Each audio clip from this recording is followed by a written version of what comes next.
Pero bago tayo magpatuloy ay pakilike ang ating video. Ganon din ang subscribe button, pati na rin ang bell icon para lagi kayong updated sa mga parating ko pang mga uploads.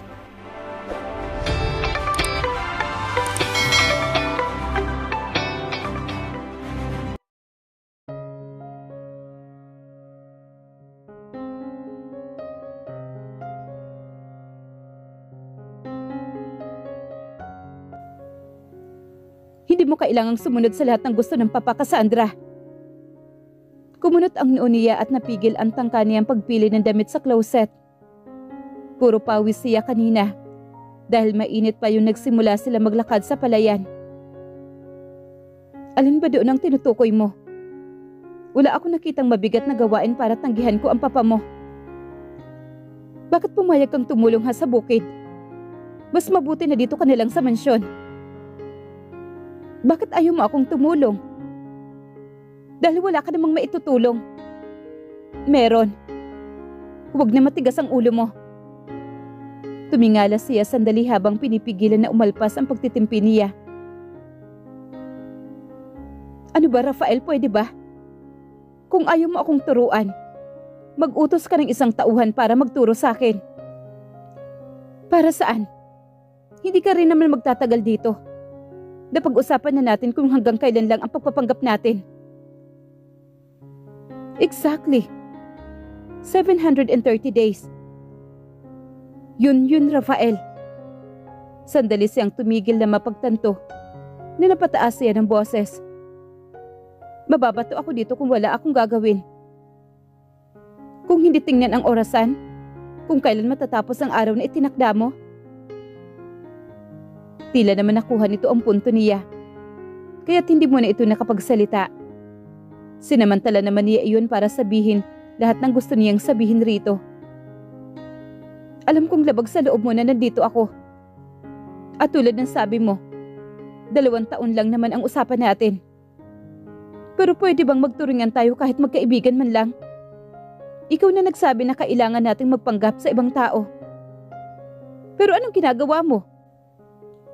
Sa harap ni Sir Carlos, harap-harapan mo akong tinatanggihan. Hindi natin kailangan magpanggap sa harapan ng Papa Cassandra. Siya naman ang may pakana ng lahat ng to. At least, hindi na siya mabibigla kapag dumating na ang araw na kailangan na natin maghiwalay. Pero wala ring masama kung magkakasundo tayo. Dahil pareho naman natin kailangan ang isa't isa, ngayon sa magkaibang dahilan. Huwag mo lang sosobrahan ng pagpapanggap. Seryoso naman itong wika sa kanya. Hindi ko rin gustong umasa si Papa na may patutunguhan ang kalokohan niyang ito. Hanggang sa makaalis si Rafael sa silid niya, ay naiwan na lang siyang nakatulala. Tama naman ang ginawa niya kanina na mga tuwiran kay Rafael kung sa tingin niya ay may katwiran siya. Nangako siyang pilit itong iintindihin. Pero dapat niya ring ipagtanggol ang sarili niya.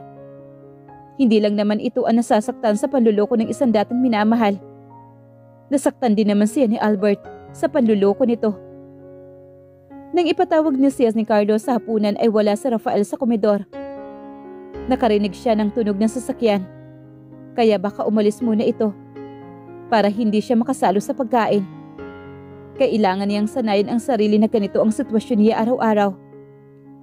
Dahil sa pagkainip ay tinawagan niya ang kaibigan ni si Caleb na ang tawag niya ay Kali dahil binabae ito. Kahit minsan ay hindi naman halata. Kaklase niya ito noong college at ngayon ay nagtatrabaho na ito sa Makati. Kailangan niya na mapaghihinga ng sama ng loob dahil kung hindi ay mababaliw na siya rito. Kilala nito si Albert dahil ilang beses na niyang naikwento ang dating kasintahan. Minsan na rin silang lumabas na magkakasama pero hindi na nasundan dahil palaging abala si Albert noon. Ngayon ay ikukwento naman niya kung paano siya napunta sa ganitong kalagayan. Si Raulo din pala yung ex-boyfriend mo, no? Kung ako sa'yo, sinampal ko na yan pag nagkita kami. Gagawa lang talaga ako ng eksena dito. Huwag na lang. E ano pa bang gagawin mo kung hindi magtiis ng 2 taon? Pero kung aapi-apihan ka lang niyang si Rafael na yan, Abay, umuwi ka na dito sa Maynila. Nasa sayo naman ang 5 milyon. Hayaan mo na sila maghabol sa'yo. Puro ka talaga biro. Basta kapag tumawag ako sa'yo, sagutin mo ha. Mapanatili ko man lang ang katinuan ko. Nako, kapag hindi ka na tumawag sa akin, susugod na ako dyan. Ibig sabihin, inaapi ka na. Okay na yan. At least naestalba ko na ang buhay ni mama. Basta tawagan mo ko ha. Kahit araw-araw para may makausap ka. Dadalawin ko rin si mama mo minsan para makumusta ko siya. Salamat, Kali. Lagi ka mag-iingat dyan. Padadalhan na lang kita ng mga larawan ko bukas sa kasal ko. Nang ibaba niya ang telepono ay patuloy pa rin siya sa pag-iyak. Na hindi niya alam kung para saan. Ikakasal siya nang hindi niya na ipinaalam sa mama niya. Niwala siyang kahit isang kaibigan na dadalo. Sa isang bar nagtungo si Rafael na magpasya siyang umalis sa mansyon. Matapos nila mag-usap ni Cassandra. Ganito rin ang ginawa niya noong ipinagtapat ni Almira na ikakasal na ito kay Albert. Dahil ito na ang mahal ng dating kasintahan. Wala siyang ginawa kung hindi ang maglasing noon. Halos lunurin niya ang sarili sa alak. Mawala man lang ang sakit na idinulot ni Almira at ni Albert sa kanya. Ngayon ay heto na naman siya. Pero sa pagkakataong ito, ay hindi niya alam kung bakit gusto niya maglasing. Halo-halo ang dahilan. Una, nabigo siya sa pag-asa na maghihiwalay si Albert at si Almira. Pangalawa, ikakasal siya sa babaeng tinanggihan lang ni Carlos para sa totoong anak nito na si Albert. Kahit kailan ay hindi siya nakaramdam ng selos sa stepbrother niya. Ngayon lang. Sa napakatagal na panahon na pinaglingkuran niya ang mag-ama, lagi kay Albert napupunta ang magustuhan niya. At kung ano na lang ang inayawan ni Albert, yun ang para sa kanya. Ngayon gusto niyang bumalik sa kanya si Almira at hayaan na lang ang kapatid na ipagpatuloy ang relasyon kay Cassandra. Hindi pa rin pumabor sa kanya ang ama-amahan. Alam naman nito na mahal pa rin niya si Almira. Pinigilan pa nito ang pakikipaghiwalay nito kay Albert. Ngayon ay isang babae mula sa kung saan ay papakasal sa kanya. Dahil ayaw nito sa babaeng yon para maging asawa ng anak nito. Ikakasal ka na bukas. Bakit ka naglalasing ngayong gabi? Tanong ni Almira na umupo sa katabing bar stool. Ang bar na to ang puntahan nilang tatlo noon pa man. Dahil hindi ito mumurahing bar lang. Narito rin ang mamahaling alak na hindi makikita sa ibang bar sa lugar nila. Anong ginagawa mo rito? Wala ka nung birthday ni Uncle. Tinawag nito ang bartender, saka umorder ito ng tequila. Hindi ko alam na dapat ay naroon ako. Magkaibigan ng pamilya natin. Wala si Albert. Hindi rin gustong magpunta ng papa nyo dahil sa alta presyon niya. Substitute na lang pala talaga ako ano? May pait niyang wika rito. Hindi ganun ang ibig kong sabihin, Rafael. Noon ay ilang beses niyang tinanong si Almira kung bakit siya nito pinagtaksilan. Masaya daw kasing kasama si Albert. Laging nasa party, laging out of town. Siya ay nakakulong lang sa hacienda dahil sa dami ng responsibilidad. Pagkatapos ikasal ng dalawa, ay nag-ibang bansa pa ang mga ito. Pero hindi nagtagal ay naghanap ulit ng ibang babae si Albert. Hanggang palagi nang nag-aaway ang dalawa. Totoo bang plinano mo na ipaanal ang kasal ninyo ni Albert?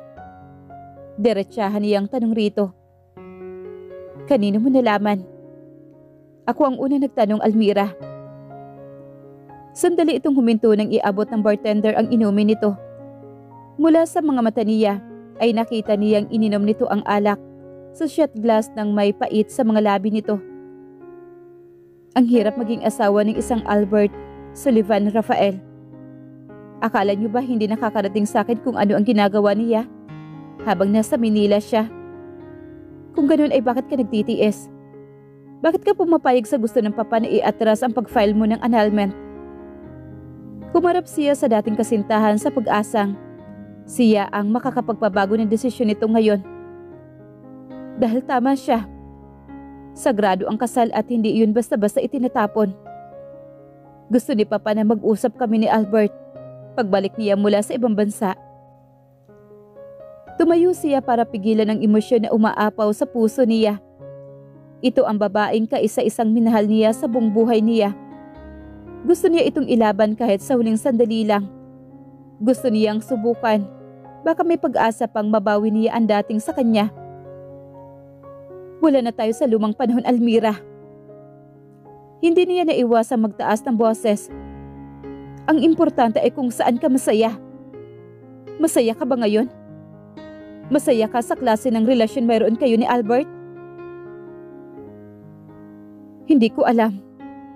Hindi ito ang gusto kong kahinatnan ng desisyon ko. At madalas iniisip ko na kinakarma ako sa ginawa kong pag-iwan sa'yo. Pero kailangan kong magbigay ng isang pagkakataon kay Albert bago ko siya tuluyang bitawan. Hindi ko gustong tanggapin na bigo ako sa pagpili ng taong makakasama ko habang buhay. I need this last chance. Naiintindihan mo ba ako, Rafael? Kung wala talaga, saka ko lang tatanggapin na maluwag sa dibdib ko dahil alam kong inilaban ko hanggang sa huli. At paano ako? Rafael, ikakasal na ako bukas, Almira. Hindi ang babaeng yun ang gusto kong pakasalan kundi ikaw. Tell me. We will file that annulment and I will tell Papa that I will not marry that woman. Nagtakip ng mukha si Almira at umiiyak. Wala siyang pakialam kung maraming tao sa bar ang nakakarinig at nanunood sa kanila. Niyakap niya ito na mahigpit para iparamdam kung gaano niya ito kamahal. Hihintayin ko na maanal ang kasal niyo. Hindi kita sasaktan katulad ng ginawa ni Albert sa'yo. Iwinaksi na Almira ang kamay niya. Makalipas ang ilang sandali, saka umiling. Sa kaisa-isang libong pagkakataon, nasasaktan na naman siya sa pagtanggi ni Almira sa pagmamahal niya. Kailangan kong gawin ang suhesyon ng Papa para sa sarili ko, Rafael. I'm sorry. Laylay ang balikat niya at gustong umiyak nang umalis si Almira sa harapan niya. At tuloy-tuloy sa pintuan palabas ng bar. Namuo ng tuluyan ang galit sa dibdib niya. Para sa mga taong noon ay pinipilit niyang paluguran. Si Carlos at si Albert. At ngayon ay kay Almira. Maagang gumising si Cassandra kinabukasan. Kahit pa 2:00 ng hapon nakatakda ang kasal nila ni Rafael. Para siyang bibitayin sa tindi ng kaba na nararamdaman niya ngayon. Naghahanda ang mga katulong ng pagkain dahil imbitado daw ang ilang tauhan sa asyenda. Ang alam niya ay sila lang tatlo ni Carlos ang haharap na magkakasal sa kanila. Pero sa nakikita niya ay may isang maliit na salusalo pa ang magaganap.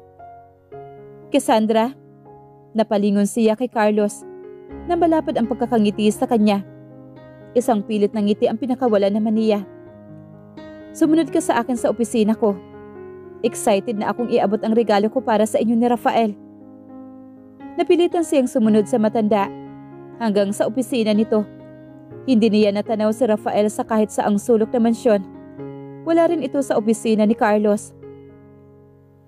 Ano ho ito? Isang maliit na box ang iniabot nito na alam niyang alahas ang laman.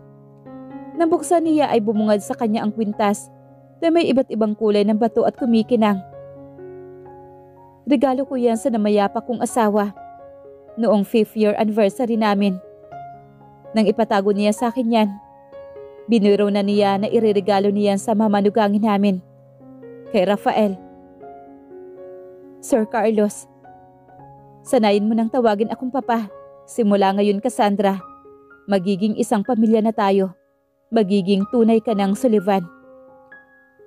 Hindi ko ho ito matatanggap. Inilapag niya ang kahon sa mesa. Kapag nalaman ni Rafael na tumanggap na siya ng mamahaling regalo kay Carlos, ay lalo lang liliit ang tingin nito sa kanya. Kung buhay ang asawa ko, ay tiyak na sa'yo rin naman niya ipapamana ang kwintas na yan, Iha. Ang operasyon lang ho ni Mama ang dahilan kung bakit ako nandito. Please ho, kay Rafael nyo na lang ho ibigay yan. At siya lang ang magpapasya kung kanino yan nararapat. Wala nang ibang nararapat na babae na dapat pag-alayan ng anumang bagay na pamana ng ina niya kung hindi ang kanyang asawa. Nasabi ko na sa iyo na sikapin niyong ayusin ang pagsasama niyo dahil ang kasal na magaganap mamaya ay legal at naaayon sa batas. At nangako naman ho ako na susubukan ko. Pero hindi ho makakatulong ang alahas na yan para tumaas ang pagtingin ng anak niyo sa akin. Ngayong alam niya na tumanggap ako ng pera para pakasalan siya. Sinabi mo ang totoo. Ang alam lang ho niya na nangangailangan ako ng pera. Hindi ko ho nabanggit kung para saan dahil hindi naman interesado si Rafael sa talambuhay ko. Sumantal si Carlos sa silya na tila nahahapo ito. Nanatili lang siya nakatayo na handang lumabas sa pintuan anumang oras.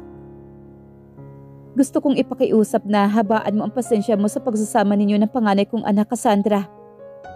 Kagabi ay may kumuha ng video sa pagtatalo nila ni Almira sa isang bar, kung saan pinipilit niyang makipagbalikan sa dati niyang kasintahan. Nakalat na sa bayang ito. Umuwi siya ng lasing na lasing at ngayon ay tulog pa. Ngayon ko lang nakita si Rafael ng ganyan. Natatakot ako na baka lumalim ang sugat sa puso niya dahil akala niya si Albert lang ang pinapaboran ko. Hindi niya alam kung bakit siya ay nasasaktan para kay Rafael at para sa sarili niya. Kapag nagkataon pala na binalikan ito ni Almira, ay walang kasal na magaganap. Magkasama ho sila ni Almira kagabi? Yes, I'll be honest. He didn't want to marry you. Pero makakatulong ka para lalong mapaglayo si Rafael at si Almira. Dahil gusto ko na rin maayos ni Albert ang buhay niya sa pamamagitan ni Almira. Pero hindi ba't sila dapat ang nagpapasya niyan? Kung hihintayin ko na sila ang umayos, ay baka hindi ko na mahintay pa, Cassandra. Nauubos na ang oras ko dito sa mundo. Gusto ko lang namang subukan. Kung kamamatayan ko na ang ganyang kalagayan nila, saka ko na isusuko sa tadhana ang lahat. Isang pilit ng ngiti ang pinakawalan niya sa kawalan ng sasabihin. Kung nag-away si Rafael at Almira kagabi, siguradong mainit ang ulo ni Rafael ngayong umaga. Kung hindi mo gustong tanggapin ang kwintas na yan, ay pwede mo bang isuot na lang mamaya sa oras ng kasal nyo? Sige ho, pero isasauli ko ho sa inyo pagkatapos. Marahan lang itong tumango na nawala ang ngiti sa mga labi na dala nito kanina. Siguro ay napagtanto nito na kahit siya ay nawawalan ng pag-asa na magiging matagumpay ang pagpapakasal nila ni Rafael. Umakyat siya sa silid para itago ang kwintas sa drawer niya. Bago siya lumabas ay pumasok naman si Minda. Ano yan? Tanong niya na may dala itong mga kurtina at bedsheet. Ilalagay ko lang dito sa gilid para mamaya iikakabit ko na lang sa kwarto ni Sir Rafael. Tulog pa ba? Oo, madaling araw na umuwi. Galing siguro sa birthday. Uwi ka naman ito sa kanya. Kung kalat na ang video ni Rafael at Almira kagabi, ay tiyak na alam ng mga ito ang balita. Ayaw lang ikwento sa kanya. Marami ka bang gamit? 2 maleta, bakit? Pinapalipat ni Sir Carlos sa kwarto ni Sir Rafael. Ano? Wala silang pinag-uusapan ni Rafael na sa iisang silid sila matutulog. Tiyak na si Carlos na naman ang may pakananan lahat. Ipaalam mo muna kay Rafael kung gusto niya bago mo ilipat, Ate Minda. Baka biglang itapon ang mga damit ko sa labas. Hindi na niya isinatinig ang huling sinabi. Habang dumadaan ang bawat oras, ay dumarami ang ikaiinit ng ulo ni Rafael sa kanya.